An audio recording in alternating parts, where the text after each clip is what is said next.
नमस्कार। सुलेख कहानियाँ में आपका स्वागत है।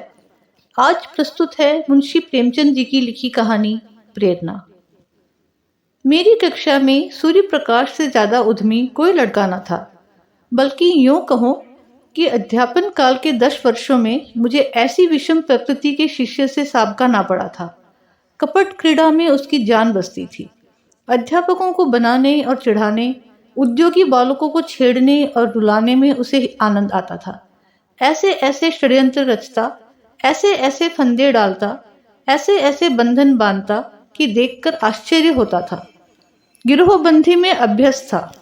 खुदाई फौजदारों की एक फौज बना ली थी और उसके आतंक से शाला पर शासन करता था। मुख्य अधिष्ठा की आज्ञा टल जाए, मगर क्या मजाल की कोई उसके हुक्म की अवज्ञा कर सके। स्कूल के चपरासी और अर्दली उससे थर थर कांपते थे। इंस्पेक्टर का मुआयना होने वाला था।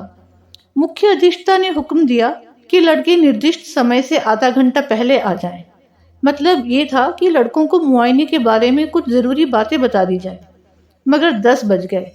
इंस्पेक्टर साहब आकर बैठ गए और मदरसे में एक लड़का भी नहीं। 11 बजे सब छात्र इस तरह निकल पड़े जैसे कोई पिंजरा खोल दिया गया हो। इंस्पेक्टर साहब ने कैफियत में लिखा, डिसिप्लिन बहुत खराब है।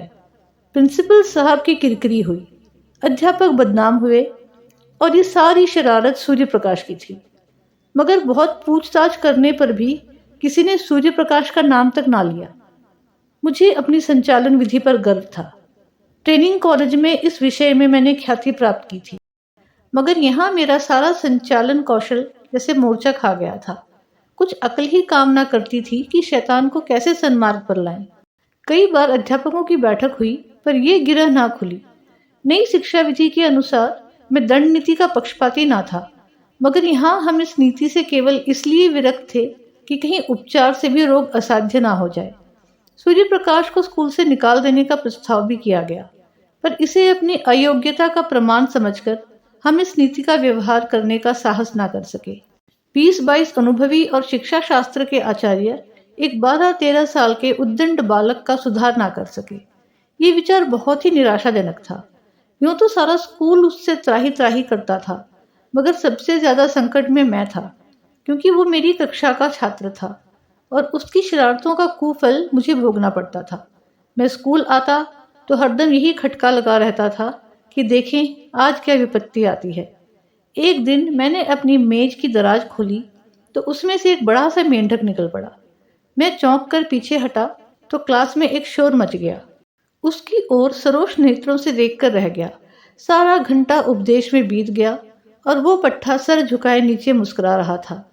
मुझे आश्चर्य होता था कि ये नीचे की कक्षाओं में कैसे पास हुआ था। एक दिन मैंने गुस्से से कहा, तुम इस कक्षा में उम्र भर नहीं पास हो सकते। सूर्य प्रकाश ने अविचलित भाव से कहा, आप मेरे पास होने की चिंता ना करें, मैं हमेशा पास हुआ हूं और अब की भी होऊंगा। असंभव। असंभव संभव हो जाएगा। मैं आश्चर्य से उसका मुंह देखने लगा। जहीन से जहीन लड़का भी अपनी सफलता का दावा इतने निर्विवाद रूप से ना कर सकता था। मैंने सोचा वो प्रश्न पत्र उड़ा लेता होगा। मैंने प्रतिज्ञा की, अब की इसकी एक चाल भी ना चलने दूंगा। देखूं कितने दिन इस कक्षा में पड़ा रहता है, आप घबरा कर निकल जाएगा। वार्षिक परीक्षा के अवसर पर मैंने असाधारण देखभाल से काम लिया, मगर जब सूर्य प्रकाश का उत्तर पत्र देखा तो मेरे विस्मय की सीमा न रही। मेरे 2 पर्चे थे, दोनों ही में उसके नंबर कक्षा में सबसे अधिक थे। मुझे खूब मालूम था कि वो मेरे किसी पर्चे का कोई प्रश्न भी हल नहीं कर सकता। मैं इसे सिद्ध कर सकता था, मगर उसके प्रश्न उत्तरों का क्या करता। लिपि में इतना भेद न था जो कोई संदेह उत्पन्न कर सकता। मैंने प्रिंसिपल से कहा तो वो भी चकरा गए, मगर उन्हें भी जानबूझकर मक्खी निगलनी पड़ी। मैं कदाचित स्वभाव से ही निराशावादी हूँ। अन्य अध्यापकों को मैं सूर्य प्रकाश के विषय में जरा भी चिंतित ना पाता था, मानो ऐसे लड़कों का स्कूल में आना कोई नई बात नहीं। मगर मेरे लिए वो एक विकट रहस्य था। अगर यही ढंग रहे तो एक दिन या तो जेल में होगा या पागलखाने में। उसी साल मेरा तबादला हो गया। यद्यपि यहाँ का जलवायु मेरे अनुकूल था, प्रिंसिपल और अन्य अध्यापकों से मैत्री हो गई थी, मगर मैं अपने तबादले से खुश हुआ, क्योंकि सूर्य प्रकाश मेरे मार्ग का कांटा ना रहेगा। लड़कों ने मुझे विदाई की दावत दी और सब के सब स्टेशन पर पहुंचाने आए। उस वक्त सभी लड़के आंखों में आंसू भरे हुए थे। मैं भी अपनी आंसुओं को ना रोक सका। सहसा मेरी निगाह सूर्य प्रकाश पर पड़ी, जो सबसे पीछे लज्जित खड़ा था। मुझे ऐसा मालूम हुआ कि उसकी आंखें भी भीगी थीं। मेरा जी बार बार चाहता था कि चलते चलते उससे दो चार बातें कर लूं। शायद वो भी मुझसे कुछ कहना चाहता था, मगर ना मैंने पहले की ना उसने। हालांकि मुझे बहुत दिनों तक इसका खेद रहा। उसकी झिझक तो क्षमा के योग्य थी, पर मेरा अवरोध अक्षम्य था। संभव था उस करुणा और ग्लानि की दशा में मेरी दो चार निष्कपट बातें उसके दिल पर असर कर जाती, मगर इन्हीं खोए हुए अवसरों का नाम तो जीवन है। गाड़ी मंद गति से चली। लड़के कई कदम तक उसके साथ दौड़े। मैं खिड़की के बाहर सर निकाले खड़ा था। कुछ देर मुझे उनके हिलते हुए रुमाल नजर आए, फिर वो रेखाएं आकाश में विलीन हो गईं, मगर एक अल्पकाय मूर्ति अब भी प्लेटफॉर्म पर खड़ी थी। मैंने अनुमान किया वो सूर्य प्रकाश है। उस समय मेरा हृदय किसी विकल कैदी की भांति घृणा, मालिन्य और उदासीनता के बंधनों को तोड़ तोड़कर उसके गले मिलने के लिए तड़प उठा। नए स्थान की नई चिंताओं ने बहुत जल्द मुझे अपनी ओर आकर्षित कर लिया। पिछले दिनों की याद एक हसरत बनकर रह गई। न किसी का कोई खत आया, न मैंने कोई खत लिखा। शायद दुनिया का यही दस्तूर है। वर्षा के बाद वर्षा की हरियाली कितने दिनों रहती है। संयोग से मुझे इंग्लैंड में विद्याभ्यास करने का अवसर मिल गया। वहाँ 3 साल लग गए। वहाँ से लौटा तो एक कॉलेज का प्रिंसिपल बना दिया गया। ये सिद्धि मेरे लिए बिल्कुल आशातीत थी। मेरी भावना स्वप्न में भी इतनी दूर ना उड़ी थी, किंतु पदलिप्सा अब किसी और भी ऊंची डाली पर आश्रय लेना चाहती थी। शिक्षा मंत्री से रब्त जब्त पैदा किया। मंत्री महोदय मुझ पर कृपा रखते थे, मगर वास्तव में शिक्षा के मौलिक सिद्धांतों का उन्हें ज्ञान न था। मुझे पाकर उन्होंने सारा भार मेरे ऊपर डाल दिया। घोड़े पर वो सवार थे, लगाम मेरे हाथ में थी। फल ये हुआ कि उनके राजनीतिक विपक्षियों से मेरा विरोध हो गया। मुझ पर जा बेजा आक्रमण होने लगे। मैं सिद्धांत रूप से अनिवार्य शिक्षा का विरोधी हूँ। मेरा विचार है कि हर एक मनुष्य की उन विषयों में ज्यादा स्वाधीनता होनी चाहिए जिनका उससे निज का संबंध है। मेरा विचार है कि यूरोप में अनिवार्य शिक्षा की जरूरत है, भारत में नहीं। भौतिकता पश्चिमी सभ्यता का मूल तत्व है। वहाँ किसी काम की प्रेरणा आर्थिक लाभ के आधार पर होती है। जिंदगी की जरूरत ज्यादा है, इसलिए जीवन संग्राम भी अधिक भीषण है। माता पिता भोग के दास होकर बच्चों को जल्द से जल्द कुछ कमाने पर मजबूर करते हैं। इसकी जगह कि वो मद का त्याग करके 1 शिलिंग रोज की बचत करें, वो अपने कमसिन बच्चों को 1 शिलिंग की मजदूरी करने के लिए दबाएंगे। भारतीय जीवन में सात्विक सरलता है। हम उस वक्त तक अपने बच्चों से मजदूरी नहीं कराते जब तक कि परिस्थिति हमें विवश न कर दे। दरिद्र से दरिद्र हिंदुस्तानी मजदूर भी शिक्षा के उपकारों का कायल है। उसके मन में ये अभिलाषा होती है कि मेरा बच्चा 4 अक्षर पढ़ जाए, इसलिए नहीं कि उसे कोई अधिकार मिलेगा, बल्कि केवल इसलिए कि विद्या मानवीय शील का एक श्रृंगार है। अगर ये जानकर भी वो अपने बच्चे को मदरसे नहीं भेजता, तो समझ लेना चाहिए कि वो मजबूर है। ऐसी दिशा में उस पर कानून का प्रहार करना मेरी दृष्टि में न्यायसंगत नहीं है। इसके सिवा मेरे विचार में अभी हमारे देश में योग्य शिक्षकों का अभाव है। अर्ध शिक्षित और अल्प वेतन पाने वाले अध्यापकों से आप ये आशा नहीं रख सकते कि वो ऊंचा आदर्श अपने सामने रख सके। अधिक से अधिक इतना ही होगा कि 4-5 वर्ष में बालक को अक्षर ज्ञान हो जाएगा। मैं इसे पर्वत खोदकर चूहिया निकालने के तुल्य समझता हूँ। वयस्क प्राप्त हो जाने पर यह मसला 1 महीने में आसानी से तय किया जा सकता है। मैं अनुभव से कह सकता हूँ कि युवावस्था में हम जितना ज्ञान 1 महीने में प्राप्त कर सकते हैं, उतना बाल्यावस्था में 3 साल में भी नहीं कर सकते। फिर खामखा बच्चों को मदरसे में कैद करने से क्या लाभ? मदरसे के बाहर रहकर उसे स्वच्छ वायु तो मिलती, प्राकृतिक अनुभव तो होते। पाठशाला में बंद करके तो आप उनके मानसिक और शारीरिक दोनों विधानों की जड़ काट देते हैं। इसलिए जब प्रांतीय व्यवस्थापक सभा में अनिवार्य शिक्षा का प्रस्ताव पेश हुआ, तो मेरी प्रेरणा से मिनिस्टर साहब ने उसका विरोध किया। नतीजा ये हुआ कि प्रस्ताव अस्वीकृत हो गया। फिर क्या था, मिनिस्टर साहब की और मेरी वो ले दे शुरू हुई कि कुछ ना पूछिए। व्यक्तिगत आक्षेप किए जाने लगे। मैं गरीब की बीवी था, मुझे ही सबकी भाभी बनना पड़ा। मुझे देशद्रोही, उन्नति का शत्रु और नौकरशाही का गुलाम कहा गया। मेरे कॉलेज में जरा सी भी कोई बात होती तो काउंसिल में मुझ पर वर्षा होने लगती। मैंने एक चपरासी को पृथक किया, सारी काउंसिल पंजे झाड़कर मेरे पीछे पड़ गई। आखिर मिनिस्टर साहब को मजबूर होकर उस चपरासी को बहाल करना पड़ा। ये अपमान मेरे लिए असह्य था। शायद कोई भी इसे सहन ना कर सकता। मिनिस्टर साहब से मुझे शिकायत नहीं, वो मजबूर थे। हाँ, इस वातावरण में काम करना मेरे लिए दुस्साध्य हो गया। मुझे अपने कॉलेज के आंतरिक संगठन का भी अधिकार नहीं। अमुक क्यों नहीं परीक्षा में भेजा गया, अमुक के बदले अमुक को क्यों नहीं छात्रवृत्ति दी गई, अमुक अध्यापक को अमुक कक्षा क्यों नहीं दी जाती। इस तरह के सारे हीन आक्षेपों ने मेरी नाक में दम कर दिया था। इस नई चोट ने कमर तोड़ दी। मैंने इस्तीफा दे दिया। मुझे मिनिस्टर साहब से इतनी आशा अवश्य थी कि वो कम से कम इस विषय में न्यायपरायणता से काम लेंगे, मगर उन्होंने न्याय की जगह नीति को मान्य समझा और मुझे कई साल की भक्ति का ये फल मिला कि मैं पदच्युत कर दिया गया। संसार का ऐसा कटु अनुभव मुझे अब तक ना हुआ था। ग्रह भी कुछ बुरे आ गए थे। उन्हीं दिनों पत्नी का देहांत हो गया। अंतिम दर्शन भी ना कर सका। संध्या समय नदी तट पर सैर करने गया था। वो कुछ अस्वस्थ थी। लौटा तो उसकी लाश मिली। कदाचित हृदय की गति बंद हो गई थी। इस आघात ने कमर तोड़ दी। माता के प्रसाद और आशीर्वाद से बड़े बड़े महान पुरुष कृतार्थ हो गए हैं।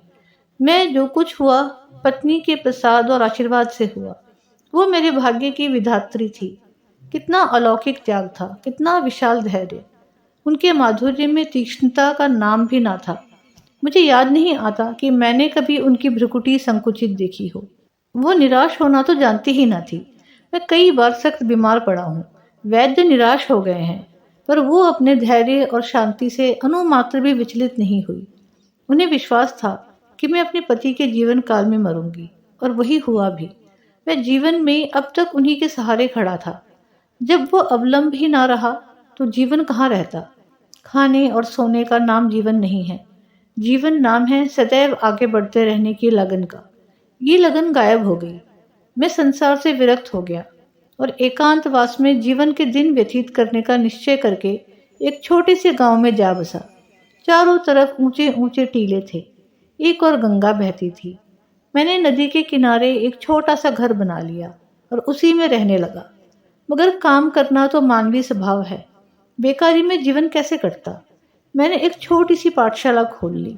एक वृक्ष की छां में गांव के लड़कों को जमा कर कुछ पढ़ाया करता था। उसकी यहाँ इतनी ख्याति हुई कि आसपास के गांव के छात्र भी आने लगे। एक दिन मैं अपनी कक्षा को पढ़ा रहा था कि पाठशाला के पास एक मोटर आकर रुकी और उसमें से उस जिले के डिप्टी कमिश्नर उतर पड़े। मैं उस समय केवल एक कुर्ता और धोती पहने हुए था। इस वेश में एक हाकिम से मिलते हुए शर्म आ रही थी। डिप्टी कमिश्नर मेरे समीप आए तो मैंने झेंपते हुए हाथ बढ़ाया, मगर वो मुझसे हाथ मिलाने के बदले मेरे पैरों की ओर झुके और उन पर सर रख दिया। मैं कुछ ऐसा सिटपिटा गया कि मेरे मुंह से एक शब्द भी ना निकला। मैं अंग्रेजी अच्छी लिखता हूँ, दर्शन शास्त्र का भी आचार्य हूँ, व्याख्यान भी अच्छे दे लेता हूँ, मगर इन गुणों में एक भी श्रद्धा के योग्य नहीं। श्रद्धा तो ज्ञानियों और साधुओं ही के अधिकार की वस्तु है। अगर मैं ब्राह्मण होता तो एक बात थी, हालांकि एक सिविलियन का किसी ब्राह्मण के पैरों पर सर रखना अचिंतनीय है। मैं अभी इसी विस्मय में पड़ा हुआ था कि डिप्टी कमिश्नर ने सर उठाया और मेरी तरफ देखकर कहा, आपने शायद मुझे पहचाना नहीं। इतना सुनते ही मेरे स्मृति नेत्र खुल गए। बोला, आपका नाम सूर्य प्रकाश तो नहीं है? जी हाँ, मैं आपका वही अभागा शिष्य हूँ। 12-13 वर्ष हो गए। सूर्य प्रकाश ने मुस्कुराकर कहा, अध्यापक लड़कों को भूल जाते हैं पर लड़के उन्हें हमेशा याद रखते हैं। मैं उसी विनोद के भाव से कहा, तुम जैसे लड़कों को भूलना असंभव है। सूर्य प्रकाश ने विनीत स्वर में कहा, उन्हीं अपराधों को क्षमा कराने के लिए सेवा में आया हूँ। मैं सदैव आपकी खबर लेता रहता था। आप जब इंग्लैंड गए तो मैंने आपके लिए बधाई का पत्र लिखा, पर उसे भेज न सका। जब आप प्रिंसिपल हुए मैं इंग्लैंड जाने को तैयार था। वहाँ मैं पत्रिकाओं में आपके लेख पढ़ता रहता था। जब लौटा तो मालूम हुआ कि आपने इस्तीफा दे दिया और कहीं देहात में चले गए हैं। इस जिले में आए हुए मुझे 1 वर्ष से अधिक हुआ, पर इसका जरा भी अनुमान न था कि आप यहीं एकांत सेवन कर रहे हैं। इस उजाड़ गांव में आपका जी कैसे लगता है? इतनी ही अवस्था में आपने वानप्रस्थ ले लिया। मैं नहीं कह सकता कि सूर्य प्रकाश की उन्नति देखकर मुझे कितना आश्चर्य में आनंद हुआ। अगर वो मेरा पुत्र होता तो मैं इससे अधिक आनंद ना होता। मैं उसे अपने झोंपड़े में लाया और अपनी राम कहानी कह सुनाई। सूर्य प्रकाश ने कहा, तो ये कहिए कि आप अपने ही एक भाई के विश्वासघात के शिकार हुए।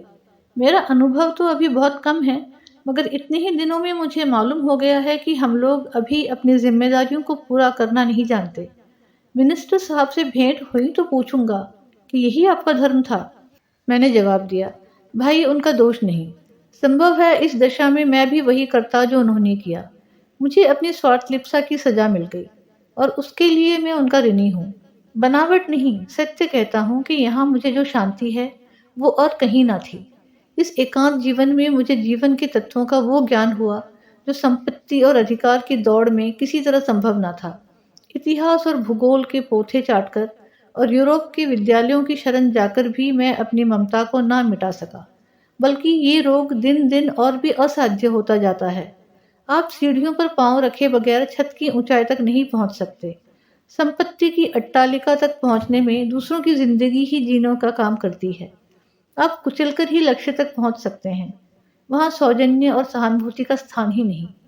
मुझे ऐसा मालूम होता है कि उस वक्त मैं हिंसक जंतुओं से घिरा हुआ था और मेरी सारी शक्तियां अपनी आत्मरक्षा में ही लगी रहती थी। यहाँ मैं अपने चारों ओर संतोष और सरलता देखता हूँ। मेरे पास जो लोग आते हैं कोई स्वार्थ लेकर नहीं आते और ना मेरी सेवाओं में प्रशंसा या गौरव की लालसा है। ये कहकर मैंने सूर्य प्रकाश के चेहरे की ओर गौर से देखा। कपट मुस्कान की जगह ग्लानि का रंग था। शायद ये दिखाने आया था कि आप जिसकी तरफ से इतने निराश हो गए हैं वो अब इस पद को सुशोभित कर रहा है। वो मुझसे अपने सदुद्योग का बखान कराना चाहता था। मुझे अब अपनी भूल मालूम हुई। एक संपन्न आदमी के सामने समृद्धि की निंदा उचित नहीं। मैं तुरंत बात पलट कर कहा, मगर तुम अपना हाल तो कहो, तुम्हारी ये काया पलट कैसे हुई? तुम्हारी शरारतों को याद करता हूँ तो अब भी रोए खड़े हो जाते हैं। किसी देवता के वरदान के सिवा और तो कहीं ये विभूति न प्राप्त हो सकती थी। सूर्य प्रकाश ने मुस्कुराकर कहा, आपका आशीर्वाद था। मेरे बहुत आग्रह करने पर सूर्य प्रकाश ने अपना वृत्तांत सुनाना शुरू किया और कहा, आपके चले आने के कई दिन बाद मेरा ममेरा भाई स्कूल में दाखिल हुआ। उसकी उम्र 8-9 साल से ज़्यादा ना थी। प्रिंसिपल साहब उसे हॉस्टल में ना लेते थे और ना मामा साहब उसके ठहराने का प्रबंध कर सकते थे। उन्हें इस संकट में देखकर मैंने प्रिंसिपल साहब से कहा, उसे मेरे कमरे में ठहरा दीजिए। प्रिंसिपल साहब ने इसे नियम विरुद्ध बतलाया। इस पर मैंने बिगड़कर उसी दिन हॉस्टल छोड़ दिया और एक किराए का मकान लेकर मोहन के साथ रहने लगा। उसकी माँ कई साल पहले मर चुकी थी। इतना दुबला पतला कमजोर और गरीब लड़का था कि पहले ही दिन से मुझे उस पर दया आने लगी। कभी उसके सर में दर्द होता, कभी ज्वर हो जाता। आए दिन कोई ना कोई बीमारी खड़ी रहती थी। इधर सांझ हुई और झपकियां आने लगी। बड़ी मुश्किल से भोजन करने उठता। दिन चढ़े तक सोया करता और जब तक मैं गोद में उठाकर बिठा ना देता उठने का नाम ना लेता। रात को बधुआ चौंक कर मेरी चारपाई पर आ जाता, मेरे गले से लिपट कर सोता। मुझे उस पर कभी क्रोध ना आया। कह नहीं सकता क्यों मुझे उससे प्रेम हो गया। मैं जहाँ पहले 9 बजे सोकर उठता था अब तड़के उठ बैठता और उसके लिए दूध गर्म करता, फिर उसे उठाकर हाथ मुंह धुलाता और नाश्ता कराता। उसके स्वास्थ्य के विचार में नित्य वायु सेवन को ले जाता। मैं जो कभी किताब लेकर ना बैठता था उसे घंटों पढ़ाया करता। मुझे अपने दायित्व का इतना ज्ञान कैसे हो गया, इसका मुझे आश्चर्य है। उसे कोई शिकायत हो जाती तो मेरे प्राण नखों में समा जाते। डॉक्टर के पास दौड़ता, दवाएं लाता और मोहन की खुशामद करके दवा पिलाता। सदैव यही चिंता लगी रहती थी कि कोई बात उसकी इच्छा के विरुद्ध ना हो जाए। इस बेचारे का यहाँ मेरे सिवा दूसरा कौन है? मेरे चंचल मित्रों में से कोई उसे चढ़ाता या छेड़ता तो मेरी त्योरियां बदल जाती थी। कई लड़के तो मुझे बूढ़ी दाई कहकर चिढ़ाते थे, पर मैं हंसकर टाल देता था। मैं उसके सामने एक अनुचित शब्द भी मुंह से ना निकालता। ये शंका होती थी कि कहीं मेरे देखा देखी ये भी खराब ना हो जाए। मैं उसके सामने इस तरह रहना चाहता था कि वो मुझे अपना आदर्श समझे और इसके लिए ये मानी हुई बात थी कि मैं अपना चरित्र सुधारूं। वो मेरा 9 बजे सोकर उठना, 12 बजे तक मटर गश्ती करना, नई नई शरारतों के मंसूबे बांधना और अध्यापकों की आंख बचाकर स्कूल से उड़ जाना, सब आप ही आप जाता रहा। स्वास्थ्य और चरित्र पालन के सिद्धांतों का मैं शत्रु था, पर अब मुझसे बढ़कर उन नियमों की रक्षक दूसरा ना था।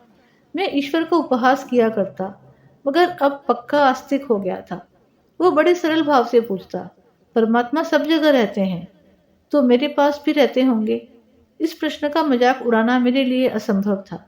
मैं कहता, हाँ, परमात्मा तुम्हारे हमारे सबके पास रहते हैं और हमारी रक्षा करते हैं। ये आश्वासन पाकर उसका चेहरा आनंद से खिल उठता था। कदाचित वो परमात्मा की सत्ता का अनुभव करने लगता था। साल ही भर में मोहन कुछ से कुछ हो गया। मामा साहब दोबारा आए तो उसे देखकर चकित हो गए। आंखों में आंसू भरकर बोले, बेटा, तुमने तो जिला दिया, नहीं तो मैं निराश हो चुका था। इसका पुनीत फल तुम्हें ईश्वर देंगे।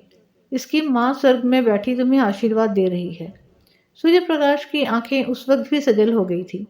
मैंने पूछा, मोहन भी तुम्हें बहुत प्यार करता होगा? सूर्य प्रकाश के सजल नेत्रों में हसरत से भरा हुआ आनंद चमक उठा। बोला, वो मुझे एक मिनट के लिए भी ना छोड़ता था। मेरे साथ बैठता, मेरे साथ खाता, मेरे साथ सोता। मैं ही उसका सब कुछ था। वो संसार में नहीं है, मगर मेरे लिए वो अब भी उसी तरह जीता जागता है।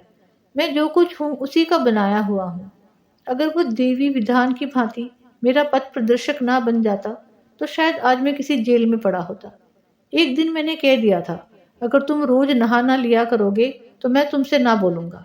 नहाने से ना जाने वो क्यों जी चुराता था। मेरी इस धमकी का फल ये हुआ कि वह नित्य प्रातःकाल नहाने लगा। कितनी ही सर्दी क्यों ना हो, कितनी ही ठंडी हवा चले, लेकिन वह स्नान अवश्य करता था। देखता रहता था मैं किस बात से खुश होता हूँ। एक दिन मैं कई मित्रों के साथ थिएटर देखने चला गया। ताकीद कर गया था कि तुम खाना खाकर सो जाना। 3 बजे रात को लौटा तो देखा कि वो बैठा हुआ है। मैंने पूछा, तुम सोए नहीं? बोला, नींद नहीं आई। उस दिन से मैंने थिएटर जाने का नाम ना लिया। बच्चों में प्यार की जो एक भूख होती है, दूध, मिठाई और खिलौनों से भी ज्यादा मादक, जो माँ की गोद के सामने संसार की निधि की भी परवाह नहीं करती, मोहन की वो भूख कभी संतुष्ट न होती थी। पहाड़ों से टकराने वाली सारस की आवाज की तरह वो सदैव उसकी नसों में गूंजा करती थी। जैसे भूमि पर फैली हुई लता कोई सहारा पाते ही उससे लिपट जाती है, वही हाल मोहन का था। वो मुझसे ऐसा चिपट गया था कि पृथक किया जाता तो उसकी कोमल बेल के टुकड़े टुकड़े हो जाते। वो मेरे साथ 3 साल रहा और तब मेरे जीवन में प्रकाश की एक रेखा डालकर अंधकार में विलीन हो गया। उस जीर्ण काया में कैसे कैसे अरमान भरे हुए थे। कदाचित ईश्वर ने मेरे जीवन में एक अवलंब की सृष्टि करने के लिए उसे भेजा था। उद्देश्य पूरा हो गया तो वो क्यों रहता। गर्मियों की तातील थी। 2 तातीलों में मोहन मेरे साथ ही रहा था। मामा जी के आग्रह करने पर भी घर न आया। अब की कॉलेज के छात्रों ने कश्मीर यात्रा करने का निश्चय किया और मुझे उसका अध्यक्ष बनाया। कश्मीर यात्रा की अभिलाषा मुझे चिरकाल से थी। इसी अवसर पर गनीमत समझा। मोहन को मामा जी के पास भेजकर मैं कश्मीर चला गया। 2 महीने के बाद लौटा तो मालूम हुआ मोहन बीमार है। कश्मीर से मुझे बार बार मोहन की याद आती थी और जी चाहता था लौट आऊं। मुझे उस पर इतना प्रेम था, इसका अंदाजा मुझे कश्मीर जाकर हुआ। लेकिन मित्रों ने पीछा न छोड़ा। उसकी बीमारी की खबर पाते ही अधीर हो उठा और दूसरे ही दिन उसके पास जा पहुंचा। मुझे देखते ही उसके पीले और सूखे हुए चेहरे पर आनंद की स्फूर्ति झलक पड़ी। मैं दौड़कर उसके गले से लिपट गया। उसकी आंखों में वो दूरदृष्टि और चेहरे पर वो अलौकिक आभा थी जो मंडराती हुई मृत्यु की सूचना देती थी। मैंने आवेश से कांपते हुए स्वर में पूछा, ये तुम्हारी क्या दशा हो गई है मोहन? 2 ही महीने में ये नौबत पहुंच गई? मोहन ने सरल मुस्कान के साथ कहा, आप कश्मीर की सैर करने गए थे, मैं आकाश की सैर करने जा रहा हूँ। मगर ये दुख की कहानी कहकर मैं रोना और रुलाना नहीं चाहता। मेरे चले जाने के बाद मोहन इतने परिश्रम से पढ़ने लगा मानो तपस्या कर रहा हो। उसे ये धुन सवार हो गई थी कि साल भर की पढ़ाई 2 महीने में समाप्त कर ले और स्कूल खुलने के बाद मुझसे इस श्रम का प्रशंसा रूपी उपहार प्राप्त करे। मैं किस तरह उसकी पीठ ठोकूंगा, शाबाशी दूंगा, अपने मित्रों से बखान करूंगा। इन भावनाओं ने अपने सारे बालोचित उत्साह और तल्लीनता से उसे विशीभूत कर दिया। मामा जी को दफ्तर के कामों से इतना अवकाश कहाँ कि उसके मनोरंजन का ध्यान रखते। शायद उसे प्रतिदिन कुछ ना कुछ पढ़ते देखकर वो दिल में खुश होते थे। उसे खेलते देखकर वो शायद जरूर डांटते, पर पढ़ते देखकर भला क्या कहते। फल ये हुआ कि मोहन को हल्का हल्का ज्वर आने लगा, किंतु उस दशा में भी उसने पढ़ना ना छोड़ा। कुछ और व्यतिक्रम भी हुए, ज्वर का प्रकोप और भी बढ़ा, पर उस दशा में भी ज्वर कुछ हल्का हो जाता तो किताबें देखने लगता। उसके प्राण मुझ में ही बने रहते थे। ज्वर की दशा में भी नौकरों से पूछता, भैया का पत्र आया, वो कब आएंगे। इसके सिवा और कोई दूसरी अभिलाषा न थी। अगर मुझे मालूम होता कि मेरा कश्मीर यात्रा इतनी महंगी पड़ेगी तो उधर जाने का नाम भी ना लेता। उसे बचाने के लिए मुझसे जो कुछ हो सकता था वो सब मैंने किया, किंतु बुखार टाइफाइड था, उसकी जान लेकर ही उतरा। उसके जीवन के स्वप्न मेरे लिए किसी ऋषि के आशीर्वाद बनकर मुझे प्रोत्साहित करने लगे, और ये उसी का शुभ फल है कि आज आप मुझे इस दिशा में देख रहे हैं। मोहन की बाल अभिलाषाओं को प्रत्यक्ष रूप में लाकर ये मुझे संतोष होता है कि शायद उसकी पवित्र आत्मा मुझे देखकर प्रसन्न होती हो। यही प्रेरणा थी कि जिसने कठिन से कठिन परीक्षाओं में भी मेरा बेड़ा पार कर लगाया। नहीं तो मैं आज भी वही मंदबुद्धि सूर्य प्रकाश हूँ जिसकी सूरत से आप चिढ़ते थे। उस दिन के बाद मैं कई बार सूर्य प्रकाश से मिल चुका हूँ। वो जब इस तरफ आ जाता है तो बिना मुझसे मिले नहीं जाता। मोहन को अब भी वो अपना इष्ट देव समझता है। मानव प्रकृति का ये एक ऐसा रहस्य है जिसे मैं आज तक नहीं समझ सका। उम्मीद है आपको ये कहानी पसंद आई। पसंद आई है तो वीडियो को लाइक और शेयर अवश्य करें, और ऐसी ही कहानियाँ सुनने के लिए चैनल को सब्सक्राइब करना ना भूलें। धन्यवाद।